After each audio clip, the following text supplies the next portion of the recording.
What's up, everybody? We're here on another episode of the Puna Lunch Club. We're here with Kehaulani Feliciano, who's also a real estate investor. Kehau, thanks for coming down from Oahu to spend the afternoon with us. Maybe share a little bit about your journey into real estate investing, what initially sparked your interest, and how the experience has been for you so far. Great. Okay. Well, thank you for having me. Let me go back to how real estate actually was an interest for me. So I used to watch HGTV with my mom all the time when I think I was middle school through high school. And we always liked the final reveals. So we watched Flip or Flop with Tarek El Moussa. And that was our favorite show for a while. And I always kind of asked her too, how do I do that? I wanted to do the designing and make things beautiful. And I just never knew how. It wasn't common knowledge or anything like that. So that was what started my initial interest in it. I just didn't know how to do it. And I think it started my actual getting into this field really started where I was in my life at that time and when the opportunity presented itself. Because I think if the opportunity presented itself before that, I honestly don't think I would have moved forward with it. But I was at this point where I was a young mom and I wanted to be more present with my son.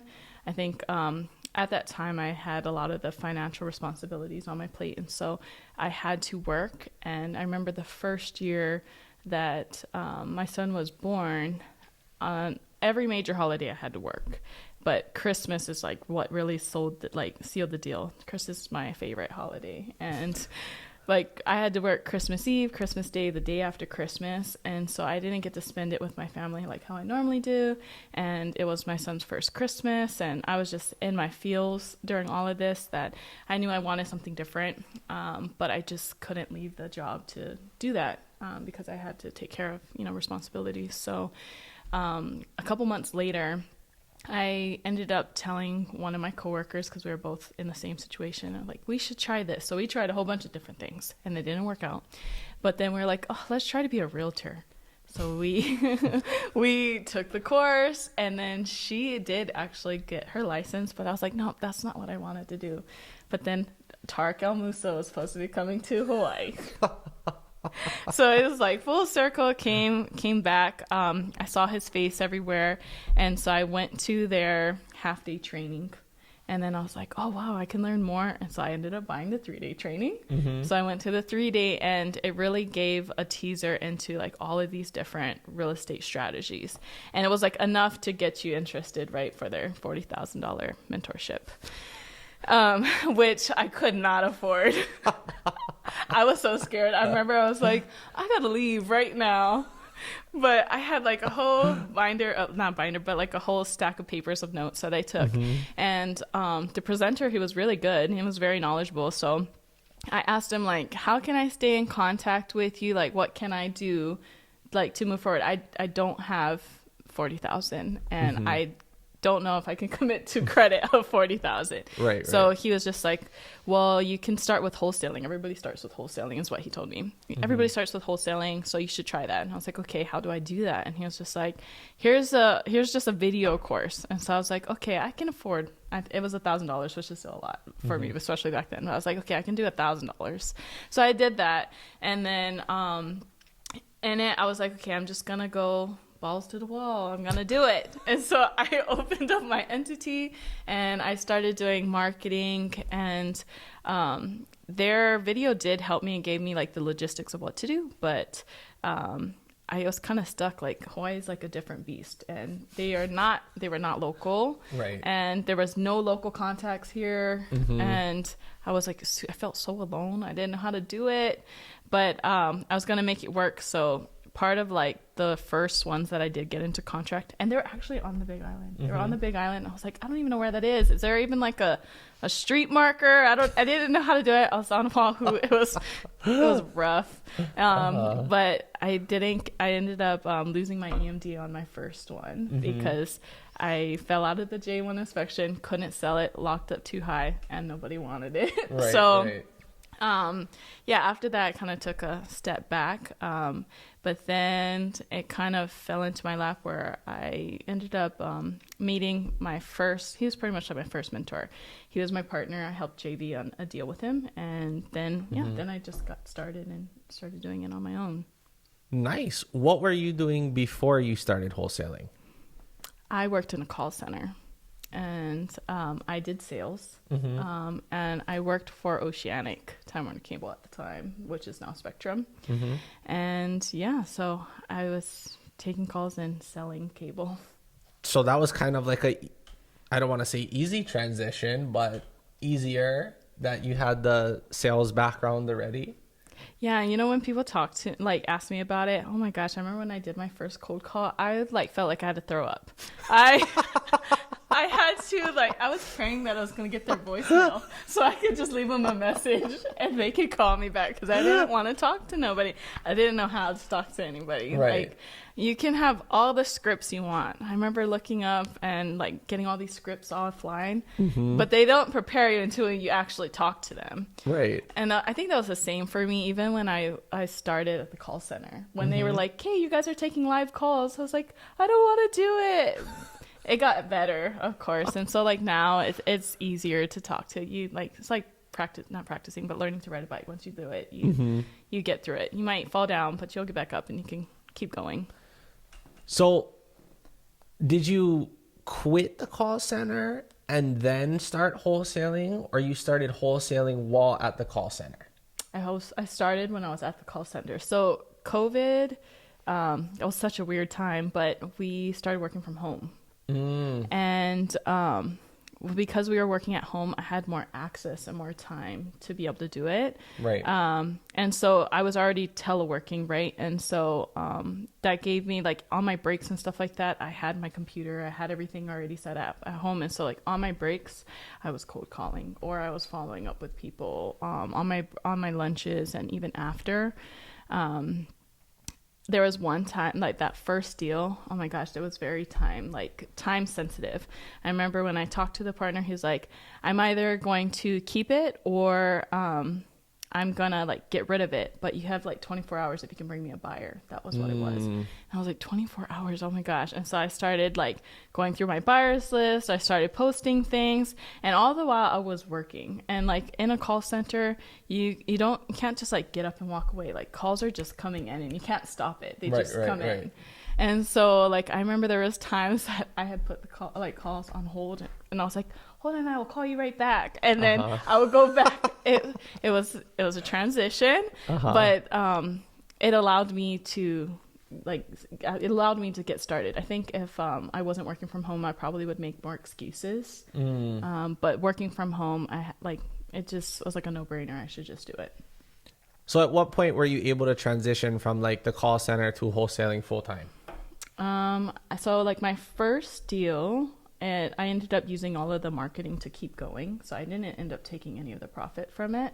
I paid myself back for the courses that I did take. And then, I used the rest to market. And then I got my second deal. Actually, I think it was after my third deal. I had enough. And then, I had told myself I was going to buy our primary, house, or it's a condo, but I bought that, and then after I was like, okay, I'm gonna start doing this. I don't need my W-2 anymore. I don't like it, and I want to be more conscious of my time, and so I went into real estate and like that.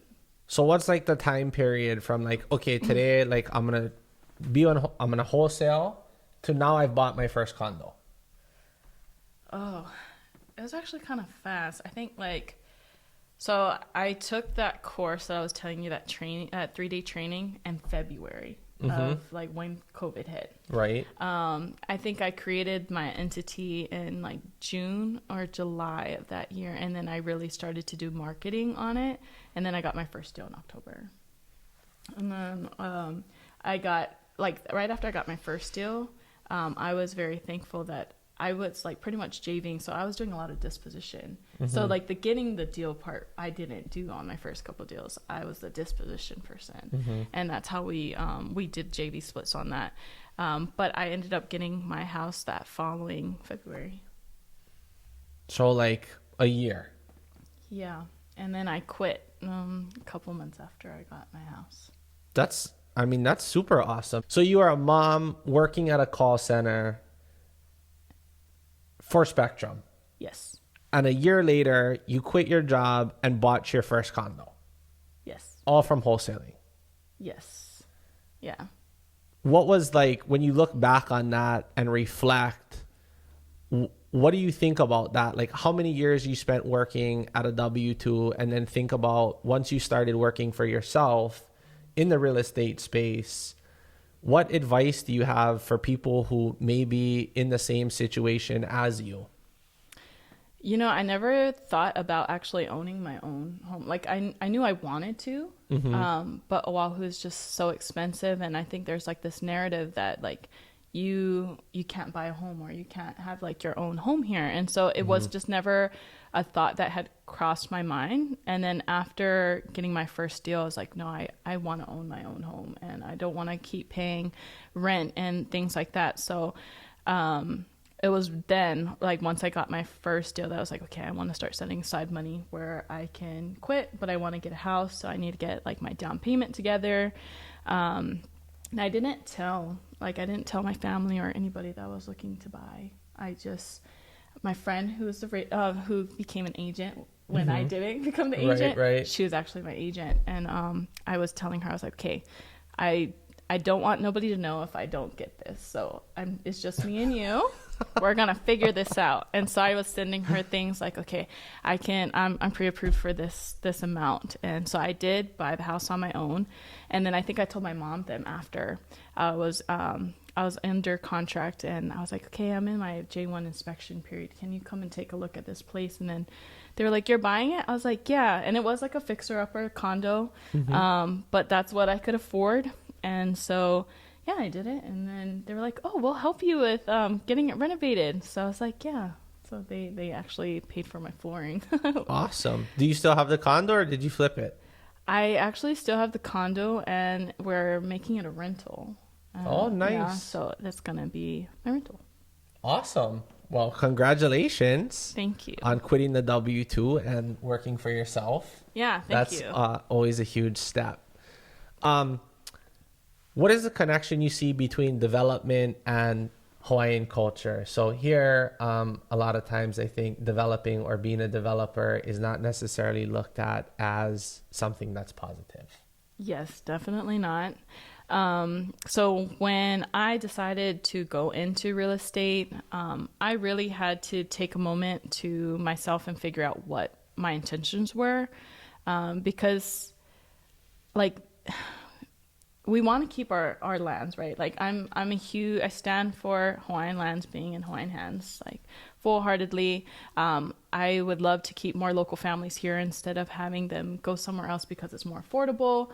And I just didn't want to profit on the backs of our people and our land. So I needed to really get intentional on what I was doing and what my plan is, and do it in a Puna way that makes sense for me, that aligns with my values. And now that I do that, because I honestly do see both sides. Like I can see, like, as you know, a Native Hawaiian, like looking at it, all these people are just coming in and they're just doing it for profit, and you know, they're not selling it where it's affordable. But then if you look at it on the other side, there's not a lot of housing inventory, or you know, some of the houses that are being fixed and flipped, they weren't in good standing, meaning like nobody would live in it, right? Or it's vacant. And so they're bringing it. And so being on the investor side, it really just opens it up. Like, it's not just like some people, not speaking for all, but those are the people that I do communicate with. They all pretty much are aligned that, yes, this is like their way of life, and providing for their family, but they also know that they want to give back to the community for housing and things like that. And so when you have a job, like whether it's a development or fix and flip for a redevelopment, you're hiring local contractors, you're buying stuff local, so you're putting things back into the community. You're providing jobs, and I think that's something that's huge, that's missed. That people just see like, oh, it's another development, but they don't see everything else that comes into hand with it. Like on our job, I want to say there was like 100 hands, like in our job, from the title officers, right, escrow agents, the cleaning crew, the people who we're renting the bins from, all the contractors, There's so many people involved, and you're able to provide, some type of financial stability back to them, that I think it's missed. And I think that's something that a lot more people need to understand too. It's not just profits. And when you do see Flip or Flop or if different HGTV shows, you see the amount that they bought it for, how much they might have spent to get it, and then what they sold it for. But what's missing is all your holding costs and all these different things in between. So it's not just this big profit that you get. And depending on the investors, for me, if a local family came to one of my investments that I would be selling, and they told me hey, I only got approved for this amount, I would really take a look to see okay, where's the numbers at? Can I come down in my price to help you? And I would do that. It still has to make sense, right? This is our way of life. But if you can do that, then I feel like the intentions there is Pono, and then it connects to the community. Mm-hmm. Awesome.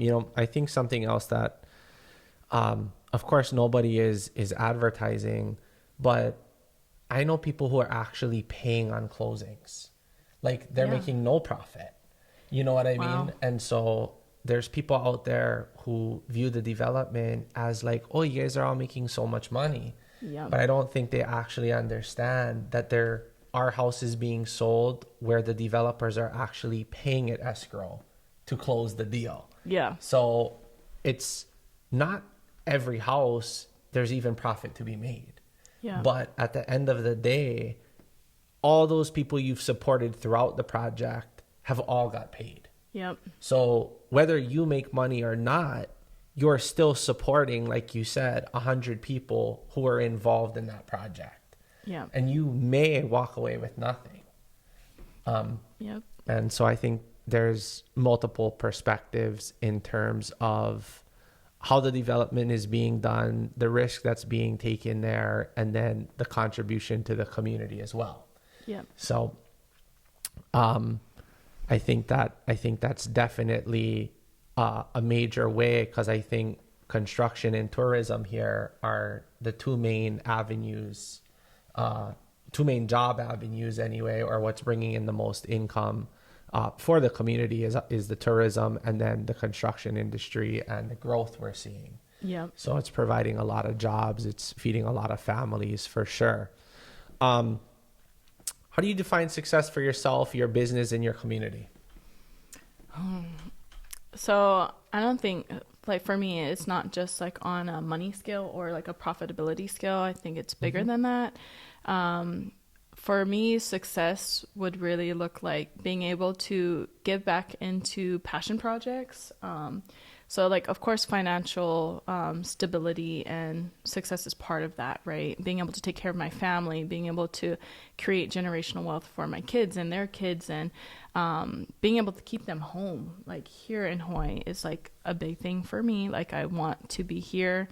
Matter of fact, I think I had told my mom what my dream was before, and my dream is to actually have my kids homeschooled and to travel. Home will always be home, but I don't always want to live at home. I want to take them to Europe for a month or two, or take them to wherever, and be able to teach them different aspects of life, and be able to teach, just to teach my own kids what I think is valuable, as well as book education and things like that. But that to me is success, being able to live on your own accord, being able to do this.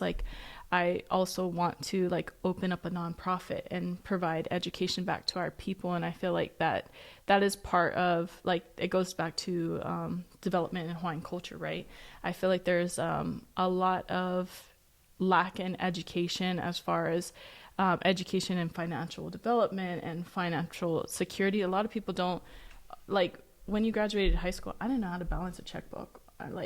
Even writing a check, I had to look it up. They didn't teach me these things. They didn't teach me about taxes. They didn't teach me about life insurance. They didn't teach me about they didn't teach you about all these vehicles and investing, how they can take you from barely making it to making something for yourself and your family. And I feel that's a huge disservice for our community across the board, not just here, but like across the board. I feel like our kids should be learning these things. And so I want to have a nonprofit that provides resources back to our community, to make our community just more educated so that they can grow, and they can grow with their families, and they can stay here, and they can afford to buy their home here. It's not just like I want it to come to like this community where it's like, yeah, I'm buying my house like this, like it's known we're buying a house. It's not like, oh, I can't afford a house, or like it's once you turn 18, you're gonna get your own house. Like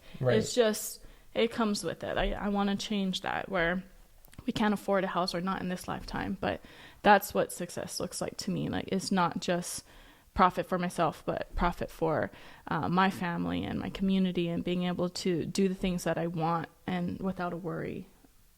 Awesome. So I think we share a lot of the same ideals. And, you know, what I've been seeing is that, like, in Hawaii, we grow up, and instead of being told, like how you're saying, like one day you're going to buy a house, we grow up just hearing how you can't buy a house, and how it's unaffordable, how making it here, everything is so hard. So from the time that we're small, we're kind of already being molded into thinking that we're not going to be able to afford a house, because that's what our parents are saying. That's what our friends' parents are saying. And it's just kind of all around us. I mean, even the older generation, like you talk to almost anybody, and they're always saying how unaffordable it is, how we cannot survive here, how there's no opportunities, and all these things. So how do you think we change that mindset? Because before you can actually get educated and accept education, you have to seek it. You cannot educate somebody who doesn't want to be educated. It's really difficult. So how do you think we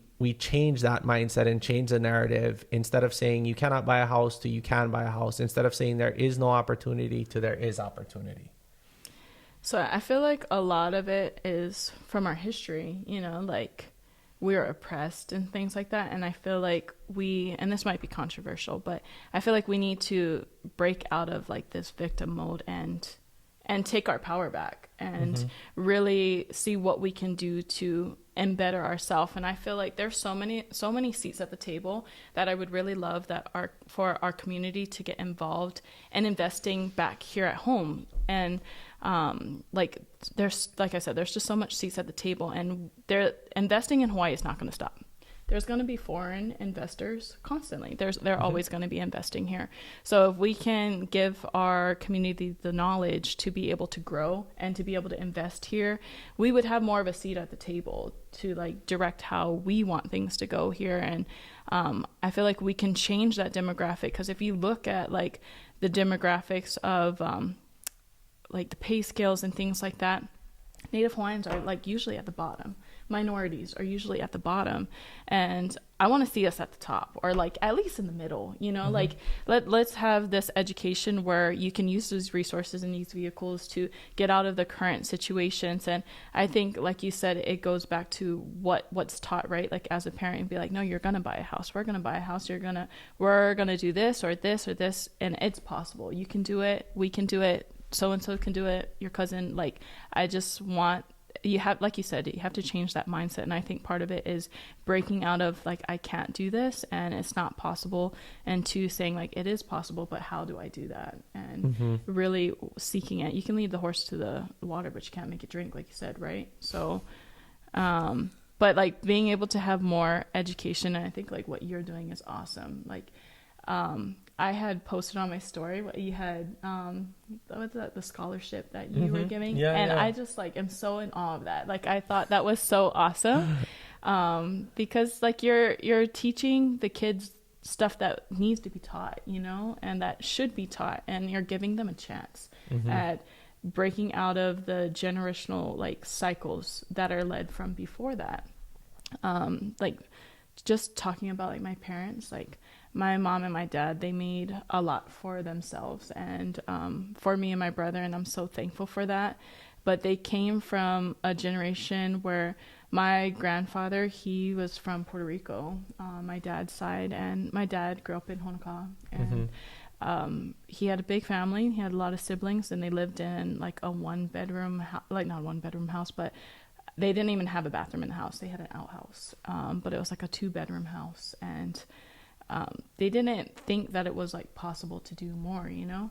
And that was just like a mold that came from like my dad's side. And then my mom's side she was a military brat, but she also didn't have like new clothes or anything like that.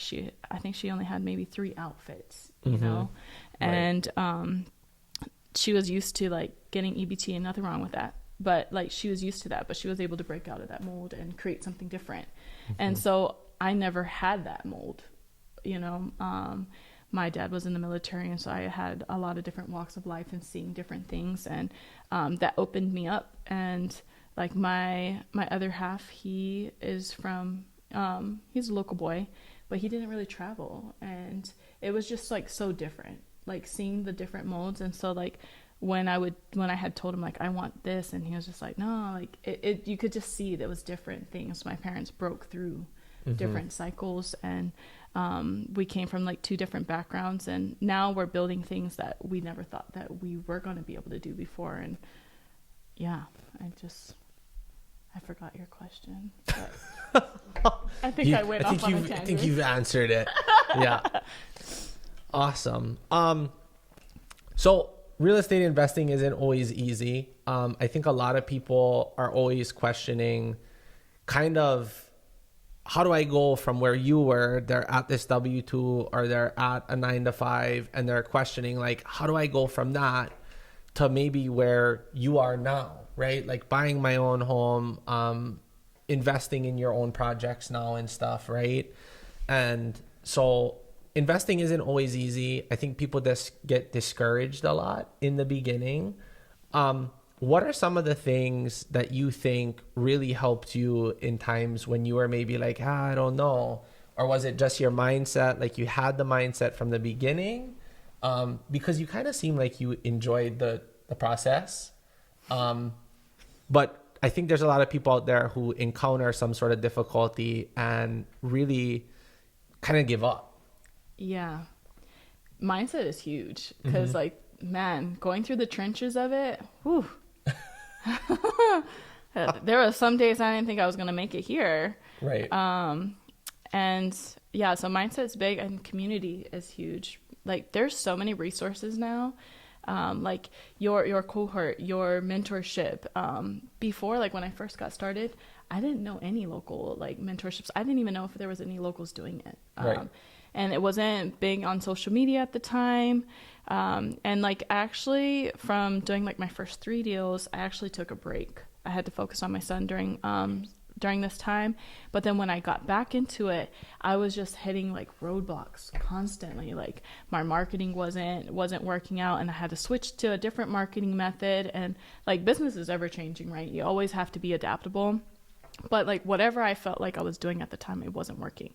And I was paying money, and I had already quit my job at this time. Right. And like that was the trenches for me. I was like, oh my God, I got to go back to work. I'm like racking up my credit. I don't know what I'm doing. Like it's not working. Right. And then I went to a meetup. There was a meetup that I saw, and then I got to network, and then it was like reigniting my fire, hearing other people like, yeah, no, you can do it. You can do it.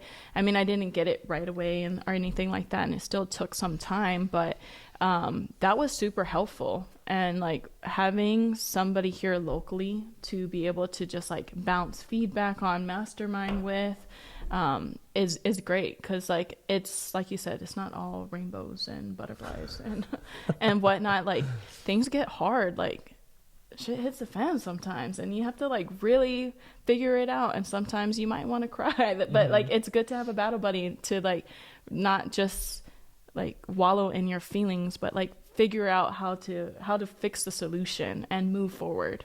And so like now that I look back on some of the problems now, I'm like, oh my God, you could have did this, or you're like, you could have did this. It wasn't that bad, but in that moment, it felt that bad. Terrible. It was terrible. Yeah. And so like now I would say like for anybody who wants to do it, there's so many resources at hand. Like look it up on Facebook, look it up on Instagram. There's free resources on YouTube. There's so many different things. But when you're coming into real estate, there's so many strategies, right? Like don't try them all. Like figure out what aligns with you, find somebody that aligns with your values, or find a mentorship that aligns with your values, and start there. And I would say that would be like the best way to do it, instead of trying to figure it out on your own and reinvent the wheel. Like, follow somebody who has done it and someone who's where you want to be at. Mm-hmm. What do you think the price of education is? Okay, so I know the first time I told you that $40,000 mentorship. Woo! Gosh, that was a sticker shock for me. Mm-hmm. But guess who did pay for a $40,000 mentorship? The time differences made a big difference. Mm-hmm. But like when I went to another mentorship, I went through their training and things like that. I saw the value of paying for it. So like, I didn't just drop 40,000, right? I like utilized whatever resources I had, credit, putting down some, whatever. But my thought process was, I want to get here. And yes, 40,000 is a lot, but if I want to get here, if I do it on my own, how long is it going to take me to get there? Or like, how many mistakes and what are the costs of those mistakes to get there? Is it 40,000? It could be more, like, you know? And so I don't think that, I know people who drop like 200,000 a year on mentorships and they don't even bat an eye. And their like career development, their personal development is huge. And so I wouldn't even put a price tag on it. It's just like, whatever aligns for you, whatever your goal is, this can help you like create less mistakes, get there faster, give you like the confidence and the education to get there. I would do it. So you're saying that the education is priceless? Yes, and to your financial like risk, like your financial tolerance, right? Yeah. So, yeah, to your financial tolerance. Because if you have really bad credit and like, you know, you don't have extra money aside, like, don't do it. Don't get yourself into a 40,000. Your risk tolerance is not. That's. You have to like evaluate where you're at, like, and realistically look at where you're at and how you're gonna get there. And I think there's not always a lot of mentorships that help, you know, like they'll tell you like, this is how I did it, but there aren't a lot that tells you like, okay, this is where you're at. We're going to meet you where you're at and we're going to help you get to this page or like this place or whatever. And so that's what I'm saying. Like, do your research, find someone that aligns with you, find something that you agree with, that you have value in, and go that route. But do it in like a sound mind, right? Don't put yourself in a hole where you can't come back out of, you know? For sure. Yeah. Yep. Self-development, education. I think all that is huge. I think actually the most beneficial part of the mentorships and the programs, for me, has really been the community. The educational aspect, of course, is really good as well. At this point, I think in my investing career, I'm always a student, so there's always a lot to learn. I feel like a lot of the ones I see now, I know majority of the content being provided, but I think that the network and the community is really priceless. Yeah. So that's been huge. So you've found a lot of great success. What was the biggest problem that you've encountered in your investing career so far, and how did you manage to overcome that? So, I kind of talked about, I just finished my first development and like it was super exciting stuff, right? And like when I told you guys like what sparked my interest was being able to design. I was able to design it and it was like so awesome, picking out like what you want and stuff like that. But then like when it actually gets there, it's like, oh my gosh, this timeline, like we ended up blowing timelines, which ended up costing us more money. And like it just affected it. So like during that time, like you said, like you feel like you're going through the trenches and you just got to figure it out. But that was big for me because like that was my first one. I wasn't in a mentorship for development. So I was just really learning as we went, and I was like learning from my partner. But like a lot of the things, because I had some background in real estate, I think it was like, oh, do you know that, right? And I'm like, I didn't know that, but so I was like researching, like, okay, how much does putting in this cost? Like, what's the price per square foot for this? And it was like it was a learning curve for me, like, because I didn't know everything, and it was just really learning how to do it. the good thing that I would say that came out of it, though, is like nothing teaches you more than problem solving. Like trying to solve your own problems, like, was a huge lesson. It like wasn't the best learning lesson, but I learned so much from it. And but mainly though, it was a lot of missed timelines and minor mistakes that were overlooked that ended up becoming bigger mistakes, you know, and like having to problem solve that was like the biggest challenge. Like in wholesaling, like even wholesaling in different transactions, there's always problems. I don't think I've had like one transaction where it was just like smooth. I don't think I had one. It was always something, and you're always problem solving. Yeah. But out of all of those, I think the hardest one for me was the development, because it was something that I didn't know. Like it was all new. Now, like on like my future projects, I know I'm like, okay, we need to stick to the timeline, stick to the budget. So reason why you ran all those numbers. There's a reason why, like, there is just a don't timeline. Deviate from the plan. Exactly. Yeah. Come up with the plan, the budget, and then stick with it. Yeah.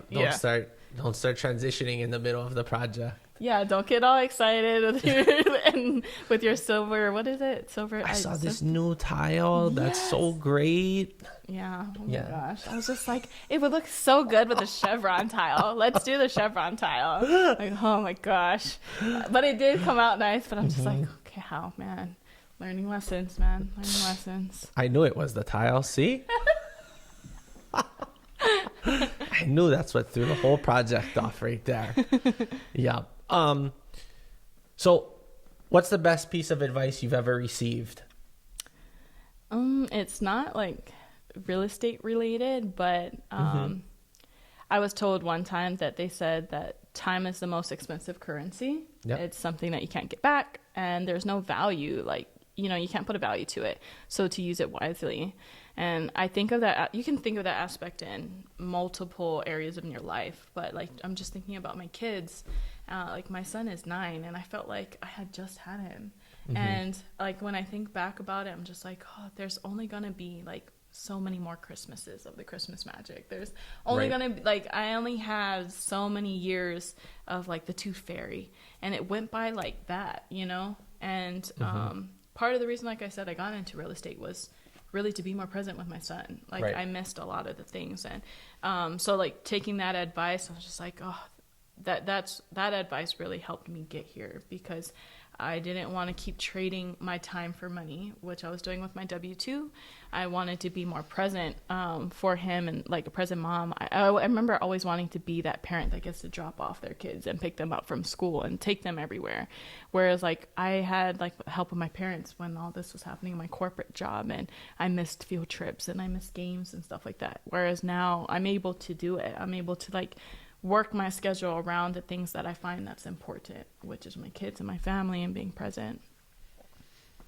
Awesome. My son already doesn't believe in the Christmas magic. He's like, can you take me to Target? Here's what I want. He's like, there ain't no Santa anymore, bro. Like, that's what he actually implied this weekend. It's Saturday. He's like, yeah, Dad, can we go to Target? Here's the Christmas list. This is what I want. I'm like, bro. So I hear you. The Christmas magic is done already. I'm like waiting for that time. Already. I'm so sad, man. Like I remember last year, I was like walking behind my son after I picked him up, and Mathis was talking about something, and they're like, "Dude, Santa's not real." And Mathis was like, "Yes, he is. He's real." And I was like, "He's real. He's real." And then so like we're flying out on Friday, so this is the first year that we're not going to be here for Christmas. And so Christmas is going to look very different. And like my son was like so sad. I was like, "Son, we're not getting a real Christmas tree this year because we're not going to be here for Christmas." And he was like, "It's not Christmas without a real Christmas tree." And I'm like, "Oh my gosh." He was like, "Santa's not going to come without a Christmas tree." And I was like, "He's going to come." And he was like, "Can I mail him what hotel we're going to be staying so he can come give me my present?" I was like, "Oh my gosh, it'll be here when you get back." But I was like, I just had this conversation with him, and so I'm so thankful that he still like believes in it. He cannot watch this after. I'm gonna turn it off, but he like I'm so glad he thinks so. Even the tooth fairy. So like even my friends were like, "You still put money under his teeth, like for his pillow?" And I'm like, "Yeah, he still believes the tooth fairy, Santa, everything. We're gonna ride this out." And he was just like, "Wow, that's crazy." Yeah. Yeah, but man, I don't want him to grow up that fast. He's like, it's too fast. Doesn't that make you sad? Or you're like, yeah, okay, I'll get you that. Well, I got a 2-year-old, so I got another like. You get to do it again. Yeah. I got like another 18 years ahead of me, so I'm hoping that the 9-year-old is old enough to watch the 7-year-old, and then is old enough to watch the 2-year-old. That's awesome.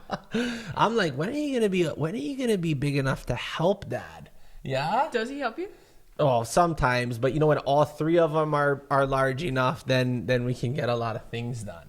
Yeah, that's true. true. I mean, they can believe in Santa when they're 20 if they want. That's fine as long as they're useful. So what do you see as the future of Hawaii's real estate industry, particularly in our community? Like I said, like the real estate investing is not going to stop. Yep. It's going to continue. But I want like our community to get more involved. I really feel that a lot of people who wasn't open to this concept that real estate investing is possible, that if there is more of that, like we continue to put it out there, like anybody can get into it. It's not just somebody who had a lot of money or somebody whose parents passed something down to them. Like it could be anybody, right? Like utilizing, like, I don't know about you, but when I found out that you could use your 401k and self-direct it into investing, that was a game changer. But you can't do that until you retire. No, you could. So like if you like worked a previous job, right? And like you're no longer with them, you can move take the that funds from there. into a self-directed, and that can be your vehicle. Yeah. But then like, cause like some people is like, I don't have money for that, right? I don't have money in my bank account, or I don't have this, and I'll be like, hey, did you work a job previous to what you were doing? Yeah. Did you have like a 401k? And they're like, oh yeah, I did. And they're like, I don't even know what's happening with it. And I'm like, you can use that to invest in like your own thing. And rolling that over. And so I think that was like huge, but that's not like common knowledge. That's not a lot of things that people knew. But I've helped people actually roll over previous 401ks, and they didn't go into like private money lending or anything like that. I remember helping somebody they were just buying, or not just private money lending, but I can't think of the word right now, but they were making passive income by paying, like buying liens and stuff like that. So but they used their previous 401k for it, and they were like, it was just sitting, it wasn't even like gaining interest really. And now I'm building my retirement bucket, So actually, if you transfer the 401 into a Roth, you'll pay no taxes on the gains as well. So in a self-directed Roth IRA, you could transfer your 401k over, you could self-direct in the Roth, and then whatever profit you made, you would be tax-free. Yeah. So it's awesome. I think that, you're definitely right. People don't understand those types of vehicles for sure. So you are now doing your own projects, right? So you went from wholesaling to now developing, right? Investing in your own deals. How did you raise the funds for your first deal? It came from, I think wholesaling definitely helped. Wholesaling, because even moving from that wholesaling period into like doing my own projects, it came from networking, talking to buyers and things like that, and working through that. But putting myself out there of like what I was doing, people would inquire like, hey, what are you doing? And how can I do that? And I know some people actually asked me like, hey, can I invest with you? But I didn't have any projects at the time. And so I actually brought it over to one of my buyers who bought a few of my deals. And I was like, hey, I know that you're going to be able to do it. Like I know you're seasoned. I'm not going to just put like somebody who trusts me's money into like somebody else's project, but I've seen you convert things, and I've seen your track history. Are you looking for more capital? They're able to go in. And so I ended up putting their money into one of their deals. I just kind of connected them. And from there, after they exited and they got paid out, they're like, oh, I want to invest with you. And I was just like, okay, great. Well, I'm getting my first deal. Like, and so, yeah, then they helped come on, and it was really just connecting the pieces at first. And then, then one of my buyers was like, hey, if you want to partner with me, then we can partner and we can do it. And then that's how I brought them in. Awesome. All right, guys. So there it is. You can go from a W-2 to wholesaling to buying your own condo within a year, raising private capital for your own deals, self-funding. A lot of the questions people have are, how do I go from a W-2 to being an investor, or how do I raise capital to start real estate investing? Yeah. So here, Kehau has done it. She's done both of them now. She's went from W-2 to wholesaling to purchasing her own home, and then now investing in her own deals, raising private capital. I think your story is awesome. I wish you all the best, and your success is admirable. Thank you. Thank you for coming and speaking with us. And if you have anything else you'd like to leave them with. You can do it. Like, even if there's any doubt that you have, like, you can do it. You know, like your family, you can tell your family, right? Like, I want to do this. And if they don't know it, they're going to want the best for you. And if it's a scary situation, which it is, right? Just know that you should do more due diligence and find that out for yourself. Don't let somebody else's fear hold you back. And even if they mean it from like the deepest pits of love that they have for you, they just want to keep you safe, right? It's up to you to break out of that mold. It's up to you to make the changes in your life, and just do the due diligence. There's tons of resources out here, tons. Free resources, paid resources, communities, like things to really get you to where you want. Just like sit down, get your goals aligned, figure out what you want to do, how you're going to get there, and then go after it. Awesome. No, just kidding. See you guys on the next episode. Bye.